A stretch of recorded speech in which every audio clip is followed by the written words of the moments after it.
నేను అసెంబ్లీలో ఉన్నప్పుడు ఎన్నో సంవత్సరాలుగా అసెంబ్లీలో ఉన్నాను, కానీ ఏ రోజు కూడా అసభ్యంగా మాట్లాడిన సందర్భాలు లేవు. రాజకీయ నాయకులు హోరాహోరీగా పోరాడతాం, ప్రజల కోసరం పోరాడతాం, ప్రజాహితం కోసరం పనిచేస్తాం. అలాంటి సందర్భంలో నన్ను అవమానం చేసినప్పుడు నేను ఒకటే మాట చెప్పాను, ఇది గౌరవ సభ కాదు, కౌరవ సభ. మళ్ళీ గౌరవ సభ చేసేదానికి క్షేత్రస్థాయిలో పనిచేసి గెలిచి అసెంబ్లీలో అడుగు పెడతా అన్నాను, పెట్టాను. మళ్ళీ చూశాను, ఎక్కడ చూసినా ఆడబిడ్డల పైన అసభ్యంగా పోస్టులు పెట్టడం సోషల్ మీడియాలో. నేను రాజకీయాలు సేవల కోసం చూశాను, ఇప్పుడు రాజకీయాలు దిగజారిపోయినాయి. సోషల్ మీడియా వచ్చింది, ఇష్టానుసారంగా నేరస్తుల అడ్డాగా మారిపోయే పరిస్థితి వచ్చింది. అందుకే నేను ఒకే మాట చెప్పాను, ఈ మాటకు కట్టుబడి ఉన్నా. ఎవడైనా సరే సోషల్ మీడియాలో క్యారెక్టర్ అసాసినేషన్ చేస్తే అదే చివరి రోజుగా మీకుంటుందని హెచ్చరిస్తున్నా. గౌరవప్రదంగా బతకనియండి, సమాజంలో మీకు చేతనైతే విలువలు నేర్పించండి, మీకు చేతనైతే సమాజ హితం కోసం పనిచేయండి, ఆదాయం పెంచండి, ఆరోగ్యాన్ని పెంచడానికి పనిచేయండి. లేకపోతే చేత కాకపోతే ఇంట్లో పడుకోండి.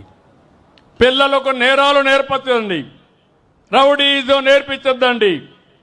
ఇది మంచి పద్ధతి కాదని కూడా హెచ్చరిస్తున్నా. నేను చాలా ఏళ్ళు చూసా, ఒకసారి నేనే మోసపోయా. ముఖ్యమంత్రిగా ఉన్న నిద్రలేసి చూశాను. ఎవరైతే వివేకానంద రెడ్డి గుండెపోటుతో చనిపోయాడు, నేను అనుకున్న పాపం మన ప్రత్యర్థి ఆయన గుండెపోటు చనిపోయాడు అని అనుకున్నాను. అనుకుంటే అది గుండెపోటు కాదు, గొడ్డలి వేటు. తర్వాత తెలుసుకోవడానికి చాలా సమయం పట్టింది నాకు. అంటే ఒక ముఖ్యమంత్రినే మోసం చేయగలుగుతున్నారంటే మీరొక లెక్క అని మిమ్మల్ని అడుగుతున్నా. హత్య చేసి ఆత్మహత్యగా చిత్రీకరించే మనుషులుండే ఈ రోజుల్లో, తిరిగి కేసులు పెట్టే ఈ రోజుల్లో వాళ్ళని సమర్థవంతంగా ఎదుర్కోవాలన్నా లేదా అని మిమ్మల్ని అడుగుతున్నా. ఏమంటారని మిమ్మల్ని అడుగుతున్నా. ఎదుర్కోవాలంటే గట్టిగా చప్పట్లు కూడా చెప్పండి, ఇది మంచి పద్ధతి కాదని. ఇది అడిగితే మా మీద ఇష్టానుసారంగా మాట్లాడతారు, క్యారెక్టర్ అసాసినేషన్ చేస్తారు. నేను ఒకే మాట చెప్పాను, ఎవరైనా సరే తప్పులు చేసే వాళ్ళ పట్ల ఈ ప్రభుత్వం చండ శాసనుడిగా ఉంటామని హెచ్చరిస్తున్నా. మంచి చేయండి. నిన్న కూడా చూస్తున్నారు మీరు, నిన్న అనంతపురం పోయి ఎన్ని డ్రామాలు ఆడుతున్నారు. నేను అడుగుతున్నా మిమ్మల్ని, నేను ఎప్పుడైనా స్వేచ్ఛగా తిరిగానా రాష్ట్రంలో? మాజీ ముఖ్యమంత్రిగా చూశారా 5 ఏళ్లు మీరు? 19, 24 ఎక్కడ తిరగలేకపోయాను.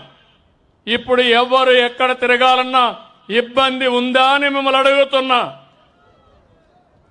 స్వేచ్ఛ ఉందా లేదా అని మిమ్మల్ని అడుగుతున్నా. స్వేచ్ఛ ఇస్తే రౌడీజం చేస్తామంటే, నేరాలు చేస్తామంటే, అలాంటప్పుడు గట్టిగా ఉండాలనా లేదా అని మిమ్మల్ని అడుగుతున్నా.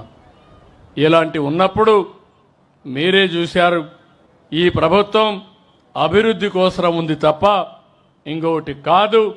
అదే సమయంలో ఎవరు తప్పు చేసినా వాళ్ళని శిక్షించే బాధ్యత ఈ ప్రభుత్వం పైన ఉంది.